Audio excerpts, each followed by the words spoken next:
What leads to collapse? Dutch traders in the 17th century paid for a single tulip as much as for a mansion in the center of Amsterdam. American housewives in the 1920s mortgaged their homes for stocks. Bankers in the 80s created algorithms that they themselves did not understand. And investors in the 2000s believed that real estate prices couldn't fall across the entire country at once.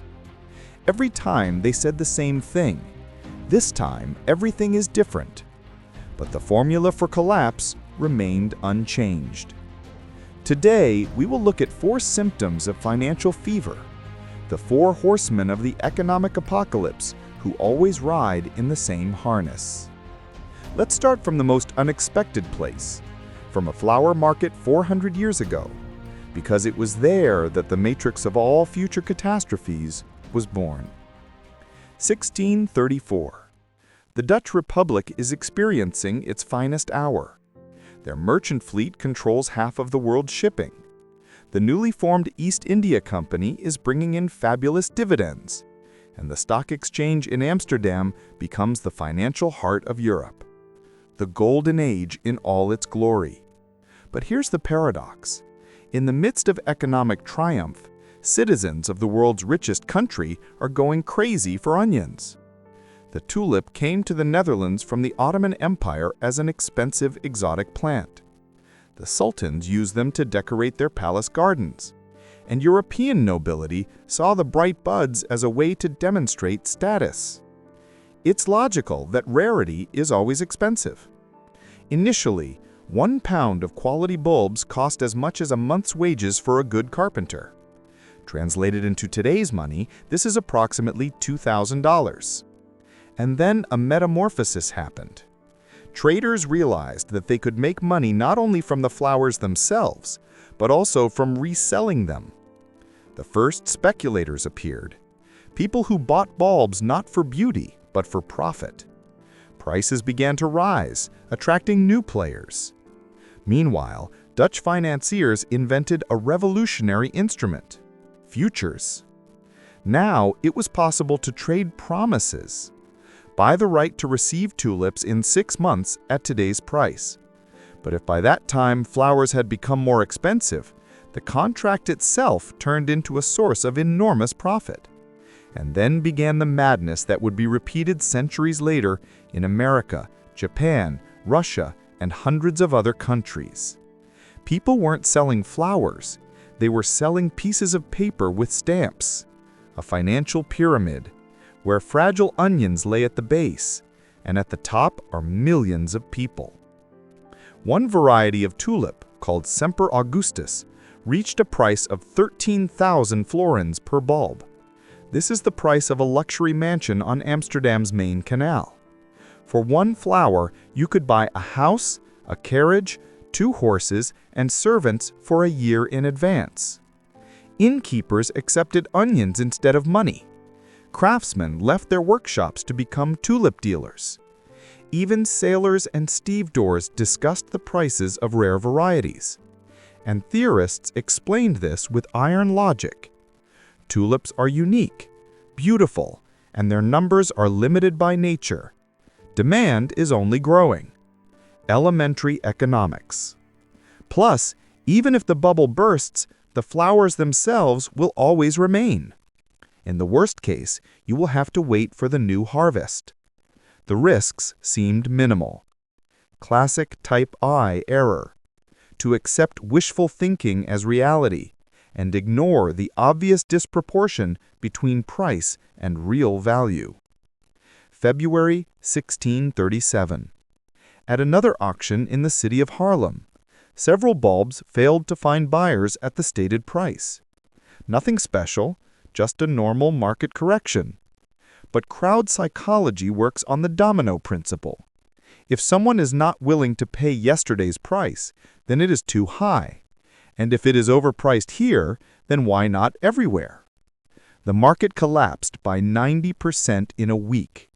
Those who mortgaged their homes to purchase contracts were left with nothing.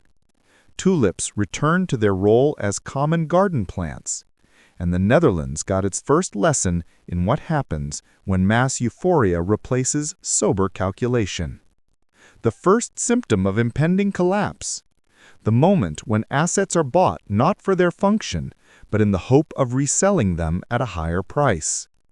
When shoe shiners give investment advice, and housewives discuss the movement of quotes, the market has reached the point of no return. Let's fast forward 3 centuries to the age of jazz and unbridled optimism. America in the 20s is bubbling with success. Cars from the Ford assembly line, radios in every home, skyscrapers springing up like mushrooms after rain. But beneath the glittering surface of the jazz age, a second horseman of the apocalypse is taking shape. After the panic of 1907, American politicians drew conclusions. Markets should develop freely, without unnecessary government intervention. President Coolidge even proclaimed a national doctrine. The main business of the American people is business. Let capitalism regulate itself. The invisible hand of the market will put everything in its place. And the market did indeed arrange things, but not in the way the reformers expected. Banks invented a financial innovation under the modest name of investment trust. Behind this term was hidden a brilliantly simple scheme. The fund collected money from ordinary citizens and then took out loans to buy even more shares. The principle of leverage in action. If the stock goes up 10% and you invested borrowed money, your profit can be 30 or even 50%. Mathematics is on your side. But this magic also works in the opposite direction. But they preferred not to think about this. For the first time in history, American citizens were able to buy securities on credit. Why use your own savings if a bank gives money at 5% per annum and shares grow by 30%? Simple arithmetic. Brokers were handing out loans left and right. Teachers, shoe salespeople, even school children put aside their pocket money for the shares. A girl from Kansas said $4 to an oil company asking to sell her at least a piece of stock. And what about the regulators? They enjoyed economic growth and popularity with voters. Why spoil the general holiday with strict rules? Let the market develop freely. A classic example of the second symptom, regulatory paralysis. The authorities either completely remove themselves from control or they intervene too late and too harshly. By the summer of 1929, investment trust shares were trading at a price twice the value of the assets in their portfolios. It's like selling a basket of apples for $15 when the apples themselves cost $7. Absurd? Certainly. But everyone believed that tomorrow it will be even more expensive. October 29th, 1929, Black Tuesday. In 5 days, the market lost almost half of its capitalization. By the end of the year, the decline was 89%. That same girl from Kansas got her Standard Oil shares after the stock had already fallen 15%. The next day, the paper fell by another 10%. Subsequently, 1 in 4 Americans lost their jobs. Banks were closed by the dozens. Families lost their homes. The Great Depression lasted for a decade and changed the world forever. After the disaster, the authorities came to their senses. The Glass-Steagall Act was passed, dividing commercial and investment banks, created a deposit insurance system, limited speculative operations. The lesson proved painful. Balance and regulation is a matter of economic survival. Too much control stifles innovation.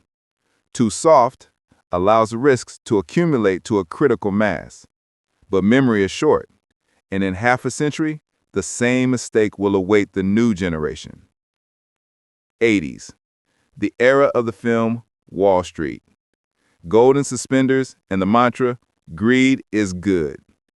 Bankers have transformed themselves from humble accountants into rock stars of the financial world, earning millions. At the heart of this transformation was a revolutionary weapon: computers. For the first time, machines began to trade faster than people. Complex mathematical models processed information in seconds, the analysis of which would take a person hours. Banks competed in inventing new financial instruments, each one more cunning than the previous. Among these technological wonders, portfolio insurance occupied a special place, the brainchild of Nobel laureates Black and Scholes. The idea seemed brilliant. The computer automatically protects investments from falling, placing micro-bets against the market. If the stock price falls, the algorithm makes money on short positions, compensating for losses. Autopilot for capital. By 1987, over $80 billion was moving through these models, an astronomical sum at that time. But there was one tiny problem. No one really understood how the system would behave in an extreme situation. The mathematical formulas were based on the assumption that markets always behave rationally. What happens if all algorithms receive a sell signal at the same time? They preferred not to ask this awkward question. At the same time, another spectacle was unfolding: the mania for corporate takeovers. Raiders like Carl Icahn bought up companies, they took them apart, and sold them at a huge profit. Ordinary investors, observing these success stories, rushed to buy shares in the hope of becoming the next takeover targets. The culmination of madness. An unknown investor announced the purchase of a major corporation for almost $7 billion. The shares increased sevenfold in one trading day. It later turned out that the mysterious billionaire was an ordinary consultant from a provincial town who had no intention of buying anyone. But it is significant that even fake news could send the market skyrocketing, the third symptom in all its glory. Poorly understood technological innovations, which seem revolutionary, but they contain unknown risks. August 1987. The market began to decline slowly. Nothing critical, a normal correction after a long period of growth. But the portfolio insurance algorithms took this as a signal to act. Computers began selling stocks to protect clients from losses. Prices fell even further. Other algorithms have also entered the sales mix. Prices fell even further. A chain reaction was launched. October 19th, Black Monday. The market collapsed by 22% in one day. This remains a record to this day. Traders simply didn't have time to understand what was happening.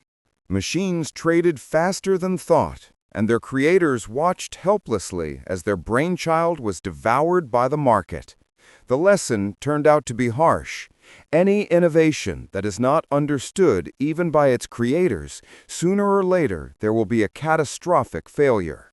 And the more complex the system, the more devastating the consequences of its failure.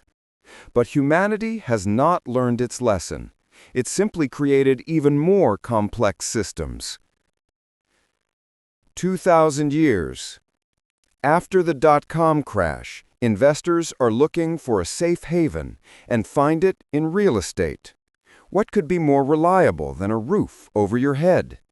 Banks are happy to accommodate, create mortgage bonds, and collateralized debt obligations. The principle is simple: give mortgages to everyone. Wrap your loans in pretty papers. Sell to investors as safe assets. What are the risks? Real estate prices cannot fall simultaneously throughout the entire country. The fourth horseman of the apocalypse: accumulation of a critical mass of debt. In the years leading up to the crisis, American household debt rose to record levels. The Federal Reserve kept rates at historic lows by encouraging borrowing. Banks stopped serving homeowners. Their real clients were investors buying these monstrous hybrids of subprime loans.